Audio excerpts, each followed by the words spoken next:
Mostly people think that the gallery owners has a very glamorous luxury lifestyle between champagne and between the beautiful artworks. Okay. But nothing is true because behind the scene is a hard job of marketing, management and branding.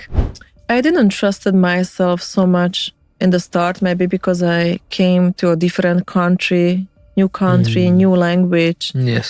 Everything was new. And I still didn't make the decision if I just want to be an artist or I want to be more.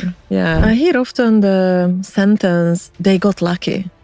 But I think luck opens one door or one opportunity. But then if you have will, you need to manage it.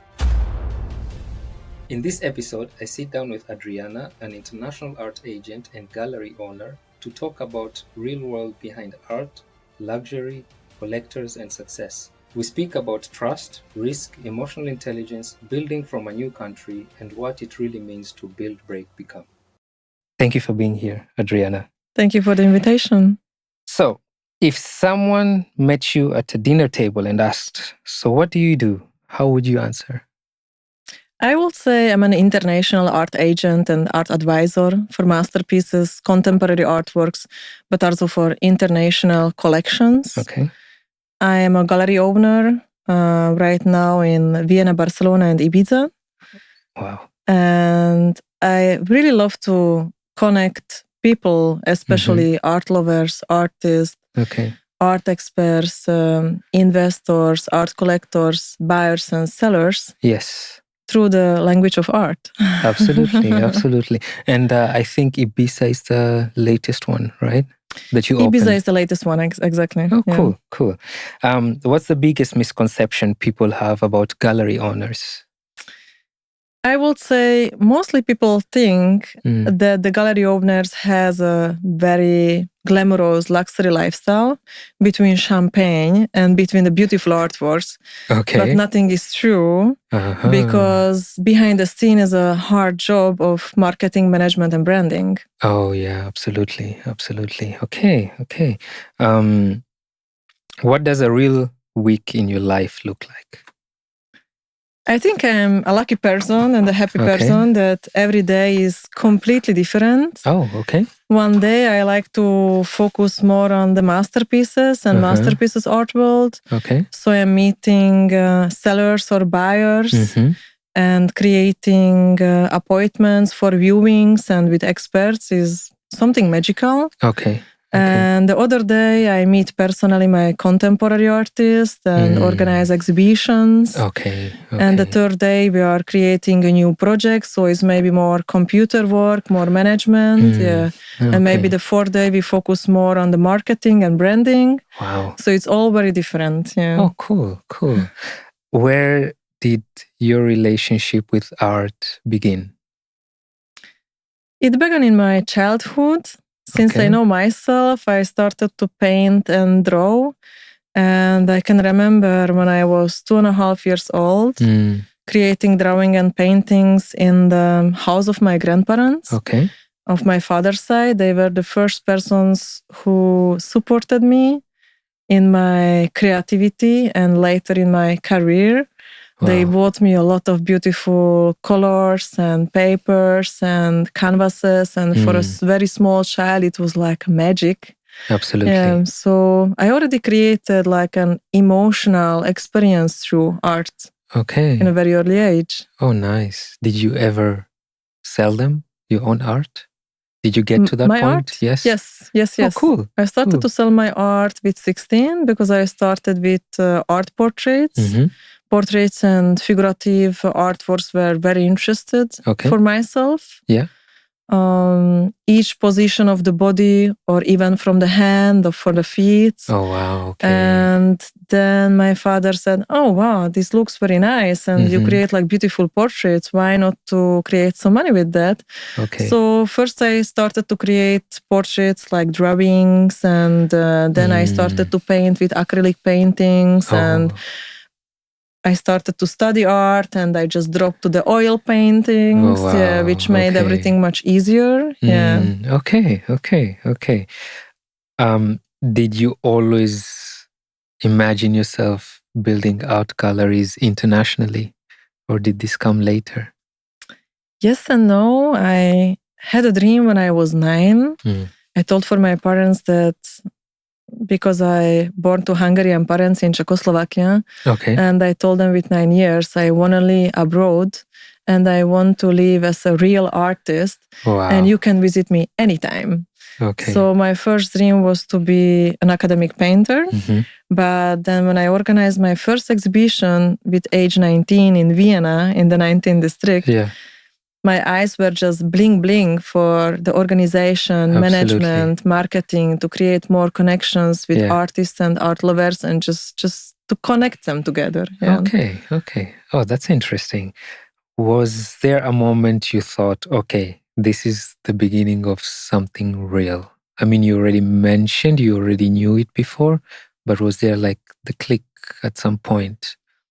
They were, let's say, 2 clicks. Okay. One was in Miami when I created an exhibition like 10 years ago. And then I just started to count the countries because I have an exhibition agenda. And then I said, wow, 37 countries. Wow.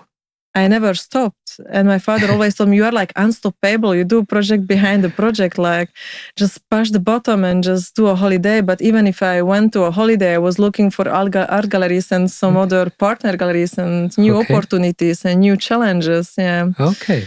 So it opened my eyes for that how international I went and which steps I did in the art world. And the second was together with my father, we had a beautiful connection together when I participated first time in Louvre, the art fair. Okay. And he saw me in a little bit stressy to creating the installation. Then we enjoyed the beautiful opening with the vernissage. Yes. And on the end, he just told me, he was smiling and told me, I can remember when you were just learning about all these beautiful masterpieces which are in Louvre. And you told me, Dad, you need to ask me about the artwork. Who made it? Who is the artist? What's the story behind? And where is the artwork? And I can remember every second artwork you said, a Louvre, a Louvre, a Louvre. And now my little girl is inside of the Louvre. So it was like beautiful. An aha effect, like that my father told me, you should be proud of yourself. Absolutely. Okay. What's harder about this business than people think? The emotional side. What do you mean? The responsibility. Okay. Also, I would say a good balance between creativity, diplomacy, network, and business. Oh, okay. Yeah. That's not easy to have all together at once. Emotionally, it's very intense to work with artists, to handle clients from all different kind of levels, and responsibility because we are responsible not only for our gallery, but for our artists, for their reputation, but also for our clients and for their collections. Absolutely. Can only imagine. Okay. Is running a gallery more art or more psychology? More psychology. Yeah, I would say. Yeah? Definitely. In what sense? I would say if you understand the human psychology in a real way, how understood, let's say, Basquiat and Warhol. Okay. This is the most important skill in the art business. Okay. Wow. So when it comes to, and that has to do also with understanding what the clients. Exactly. Understanding, balance, and connecting. Yeah. Okay. How does an art gallery actually make money behind the scenes? Mostly with selling artworks, of course. Okay. In the gallery, in different kind of projects, if small projects or luxury art exhibitions, let's say in 4, 5, 6-star hotels or private airports, but also art fairs, and of course private sales with masterpieces. Yeah. Oh wow. But we can also create money with art advisory, or just to take care about beautiful art collections from sellers and buyers. Yeah. So there are still more opportunities. Yeah. Okay. Last time thanks for that invite, by the way. I saw the Greek collection. Yeah. Right? How would you classify that? Is it private or? Alexandros Papakonstantinou is an amazing artist. He's 73 and he paints like Caravaggio. Mm-hmm. It's something spectacular that you cannot find in every gallery or in every museum. It's like a museum quality. Yeah, absolutely. Yeah, it was fascinating. He loves details and he loves to play with the light and with the sun. This is something magical for me. Yeah. Wow. Yeah. I met him through internet. He found us last year in June, and then he contacted us, and my assistant just told me some kind of artist from Greece would like to exhibit with us and to cooperate with us. But I think he paints like Caravaggio. I'm not sure if it is true or not. Okay. And I just told her, I said, just call him. Yeah. And she said, yes, he's true. He's alive. So we invited him to participate in our group exhibitions and we had success. So in this year, I made the decision just to invite him for a solo exhibition. Yes, which was very nice and successful. Yeah, hopefully. Thank you. Thank you for coming and joining. Yeah, thanks for having me as well. What makes you choose one artist over another? Speaking of. This is a very good question. Yeah, and this is very, very important. First thing for myself as a gallery owner and art advisor for contemporary artists, it's very, very important, the authenticity. Okay. Personality, identity, and a long-term relationship, I would say. Okay. But I also ask the question if these artists have really something real to say. And I also ask if his artworks can move other people. Okay. Which is very important. Yes. Okay. I'm trying to recall back because that's the best example I have. How competitive is the gallery world really?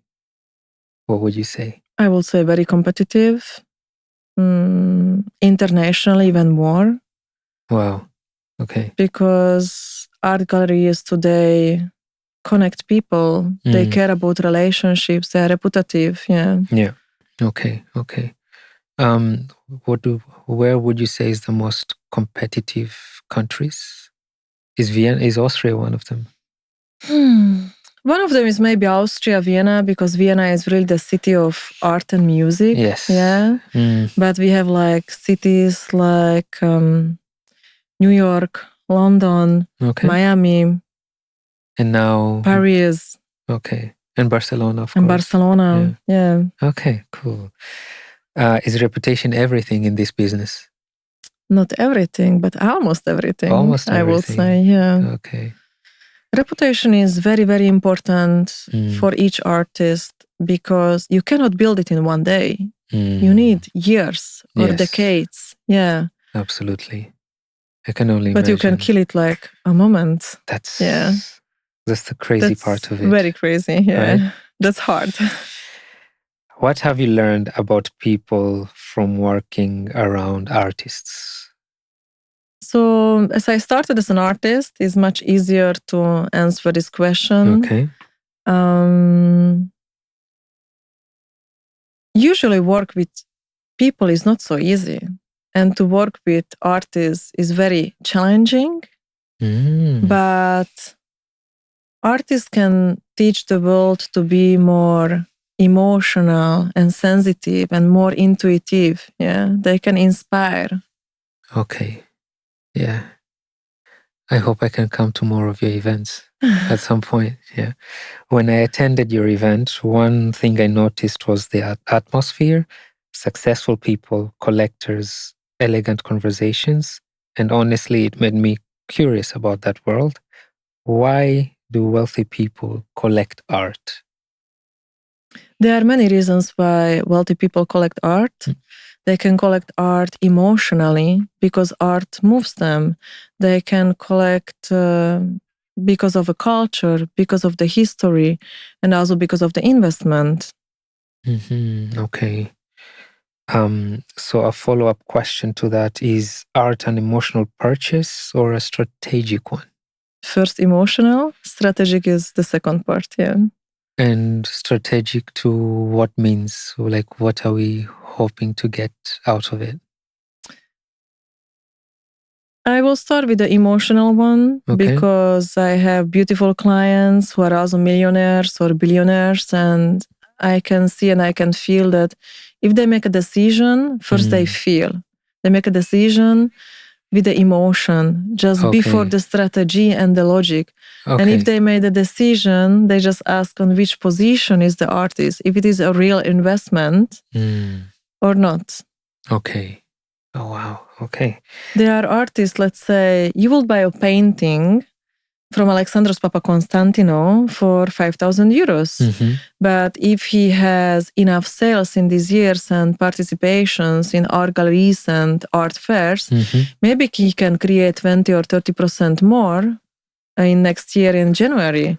So let's say you will invest now 5,000 euros, but next year in January will cost 6.5.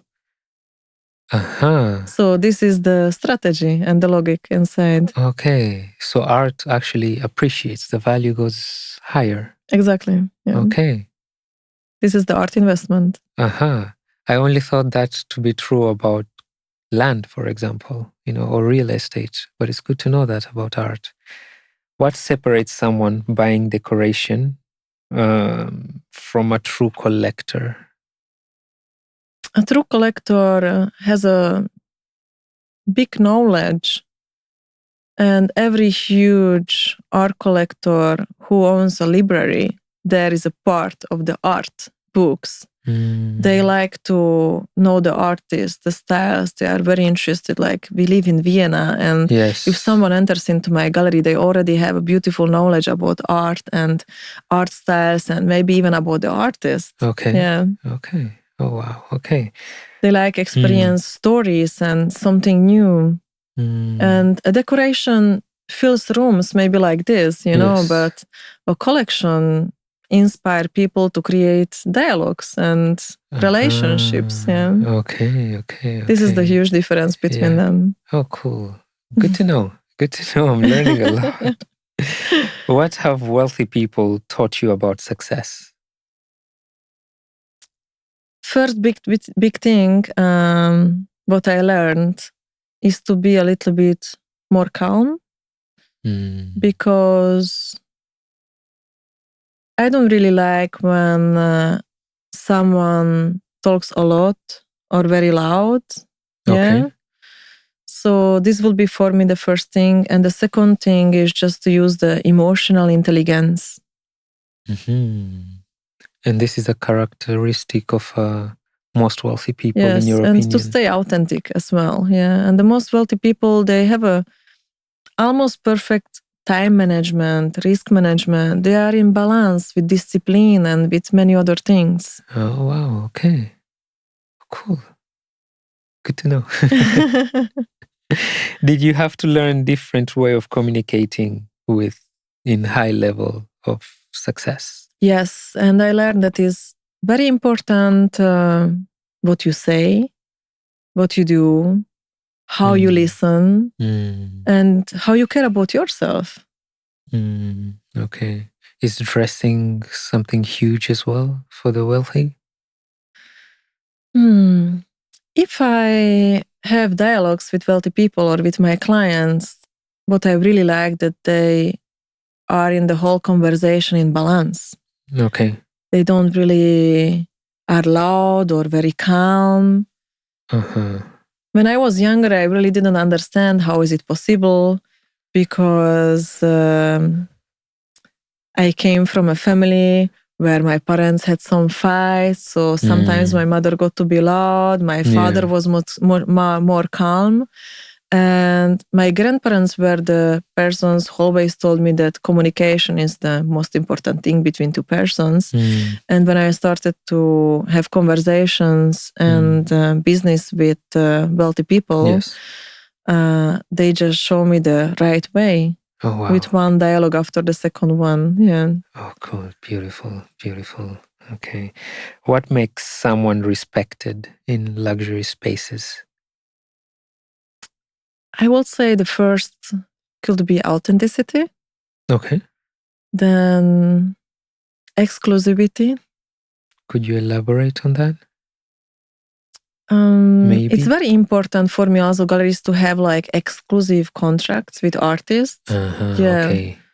Artists who present, who I am maybe the first who present these artists because they are young but talented, but also well-known artists who are maybe only in 4 or 5 different art galleries. Okay.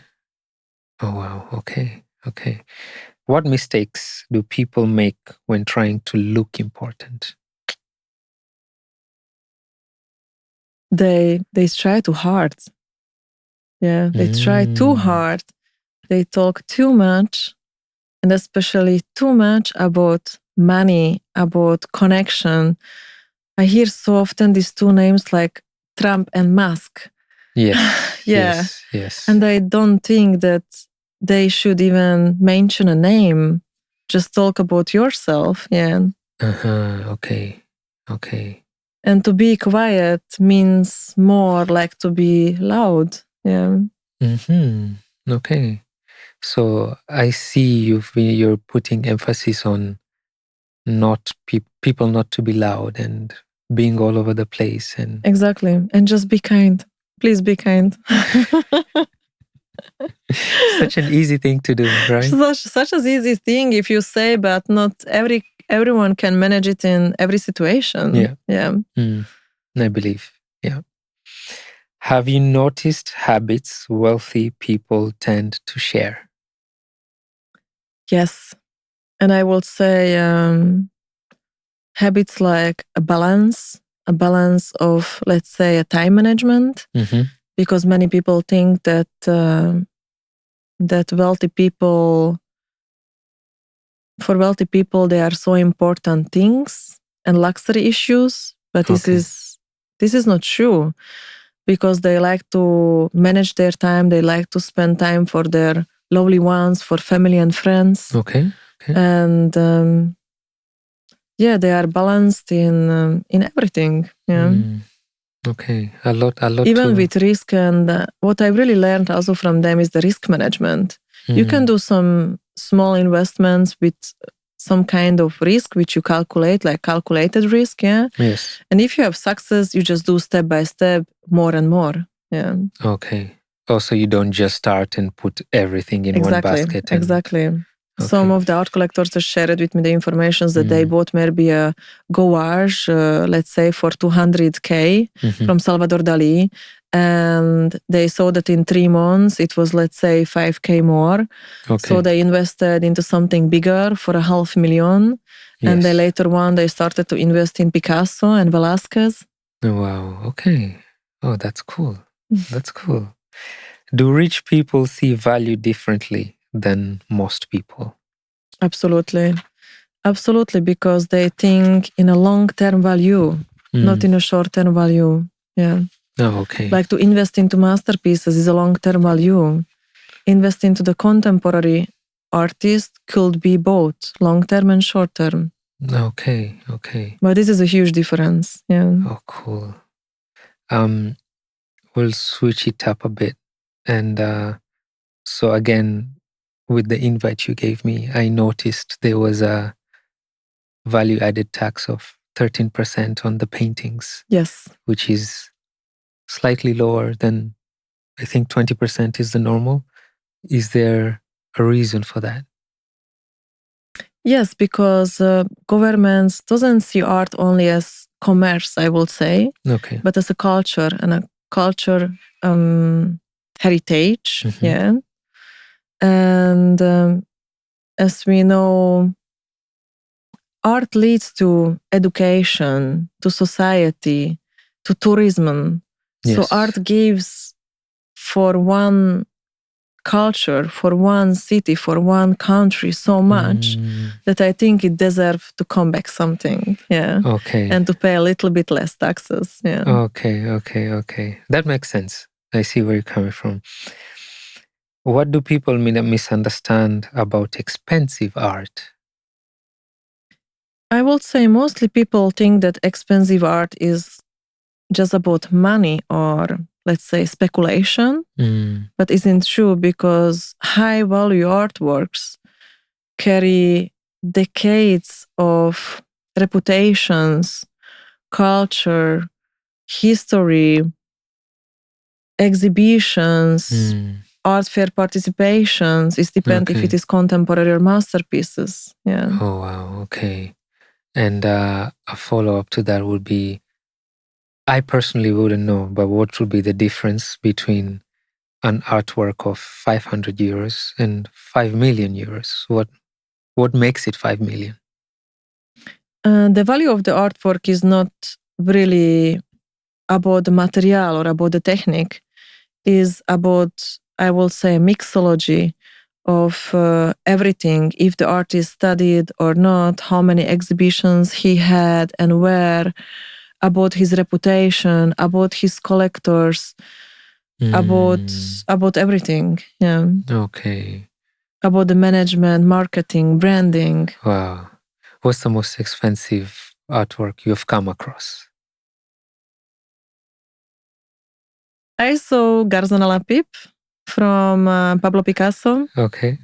But of course, everyone saw Mona Lisa in Paris, which should be in value of 800 million. Yeah.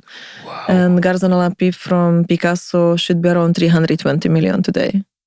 That's insane. And Picasso was only 24 or 25 years old when he created this painting.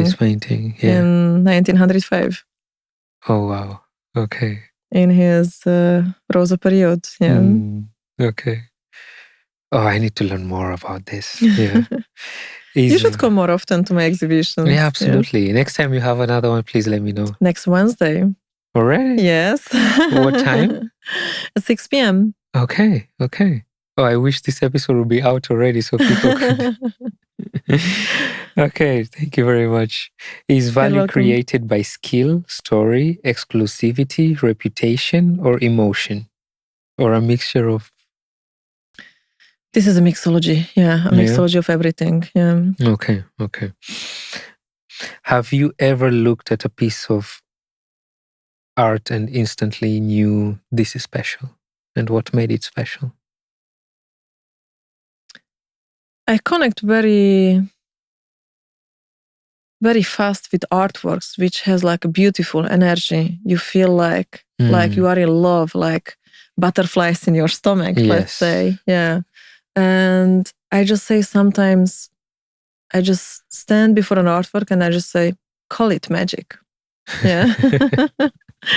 Because each artwork has his own energy. And as I said, first I try to connect with artworks with my emotions, and then later with my logic. Yeah. Okay.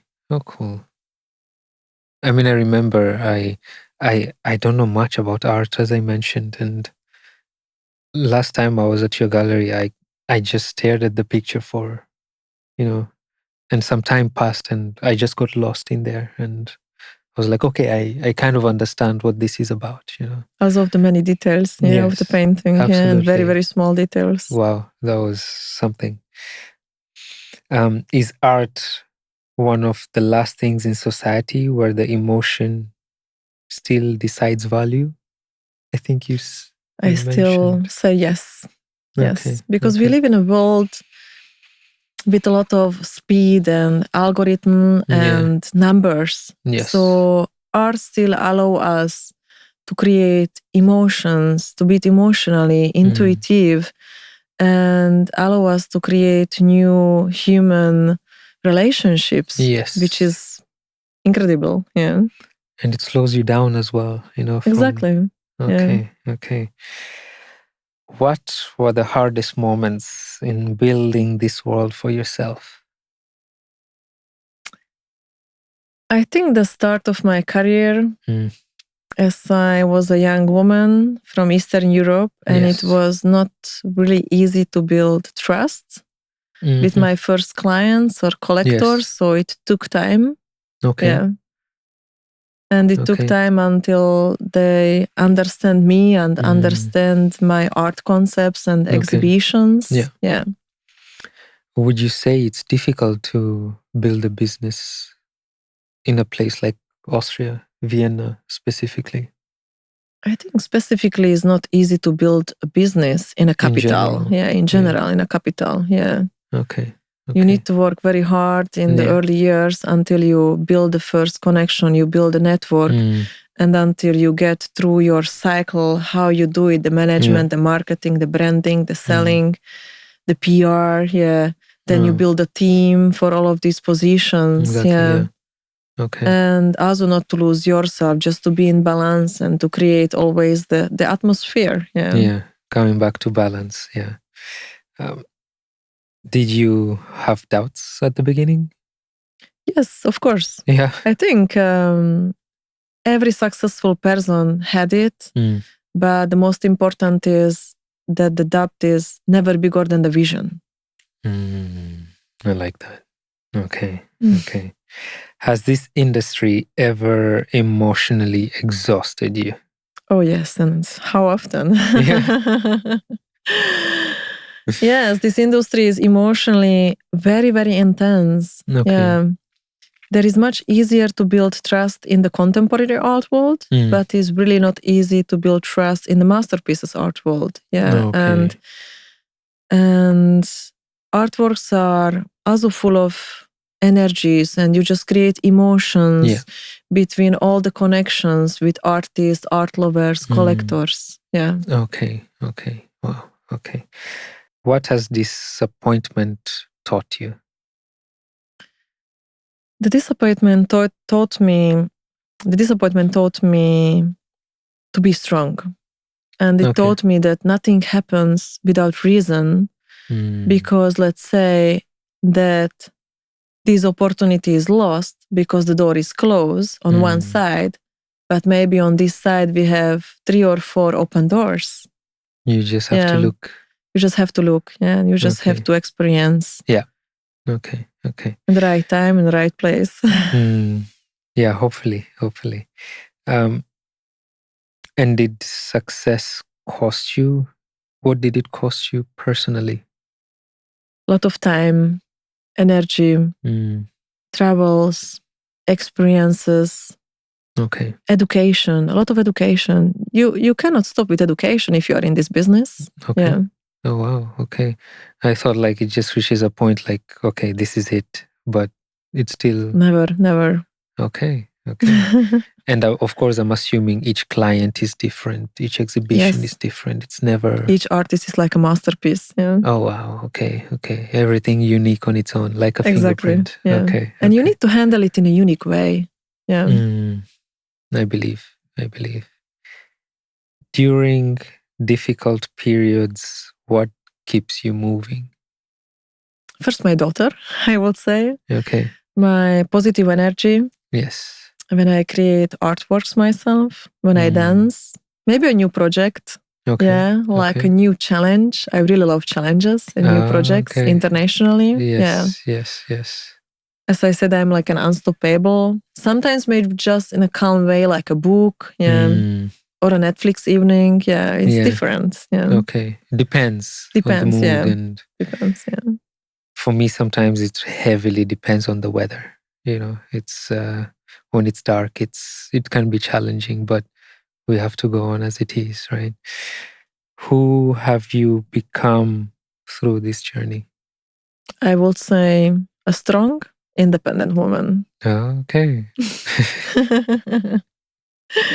I hear that a lot on social media, but what does that entail exactly? I trust myself more. I got to be more sensitive, absolutely more selective with people around me, even they are artists, art lovers, or clients or luxury clients. It's very, very important to select. Yes. Because if someone has a good energy, the connection is beautiful. It's very nice to work with that artist or to work with that client or collector. Yes. But if the energy is dark, is not the best way for a cooperation. So you must be selective. You must feel it. Yeah. Yeah. And there was this analogy I was having recently that there were two people. One was a bit on let's say a big stair. The other one was at the bottom. And then the guy asked them both. So for the guy up to pull the girl from the bottom, and he had to use so much energy. And the girl to pull the man up, who was very huge in comparison, it was very easy for her. And this was the analogy that it's just easy to be pulled down by people than being pulled up, which is basically or almost what you're saying, right? Exactly. Yeah. And it's almost the same if you take the stairs or if you take the elevator. Yeah. Okay. There are two persons who are meeting, and one is taking the stairs step by step, yes, building the career. Yeah. A second one is taking the huge risk, the elevator. Yes. But he can fall down. Absolutely. It's something similar what you just said. Yeah. Yes. Wow. I'm a person for the stairs. I'm getting there. Getting there. I will help you. Thank you. Thank you very much. I support you, of Thank course. You very much. Of course. You're a beautiful person. I appreciate that. How are you different from the woman who started? I didn't trust myself so much in the start, maybe because I came to a different country, new language. Yes. Everything was new. And I still didn't make the decision if I just want to be an artist or I want to be more. Yeah. And step by step, I started to believe in myself more and trusted myself more. Yes. And I became a gallery owner, art fair organizer, art agent. Yeah. Okay. That's cool. It made me stronger. Yeah. It made me definitely stronger. And I believe it was also not easy, Sometimes it was not easy, but for luck, I had a very positive father. Yeah. Okay. We never had a fight. And nice. His parents were magic who taught me that the communication is very important in each kind of relationship, if it is family or friends or business. Yeah. And I think for that, I had a good ground. Yeah, for that. Absolutely. And I'm glad you had that. Yeah, I'm glad you had that. What has art taught you about human nature? I think the most important thing is that art is not only the creativity, and artists are not only creative, but they are sensitive, they are emotional. And to build all this connection, you need to be open. You need to have some borders. Even I say that I don't like borders in the art business. But as I said, we need to be selective. Yeah. You can't just choose anyone. Exactly. Yeah. Okay.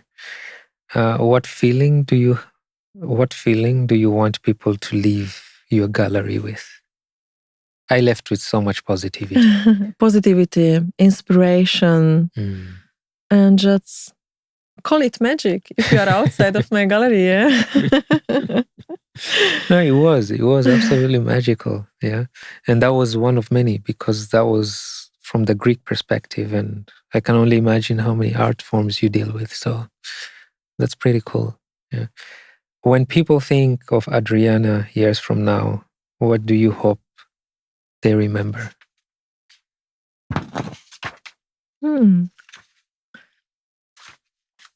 I hope they will remember the international connections, because I opened doors for so many art lovers, artists, art experts, historians, even art critics. Also investors and buyers, sellers, art collectors, through the language of art. And I hope that they will remember. And the second thing is that I never gave up. Absolutely. Yeah. I never gave up. I always followed my dreams, goals, and wishes. Yeah. That's nice. What would you tell to the people because people have different dreams. Some may be art, some may be to go and study. What would you advise them on the way to move forward? I will say my slogan, gifting is an art. Yeah. Okay. Try to give. And if you give, and if you are in a balance, you will also get back. Yeah. Nice. Don't wait for it, but just try to be kind and try to give. Keep yourself in balance. Never give up. Follow your dreams and dream big. Oh, wow. Even bigger. Okay, yeah. So we'll switch now to the quickfire questions. Yeah.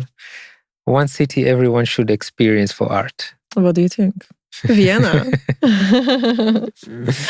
So guys, please come to Vienna. One thing people misunderstand about wealthy people. I hear often the sentence, they got lucky. But I think luck opens one door or one opportunity. But then if you have wealth, you need to manage it. Yes. And management need balance, time management, risk management, marketing, branding, everything around, yeah? Emotional intelligence. Oh, okay. Intuition or strategy? First, intuition. Strategy second, definitely. Okay. Good. One quality all successful people seem to have. There are so many, yeah. But you can mention more. It's okay. Authenticity, discipline.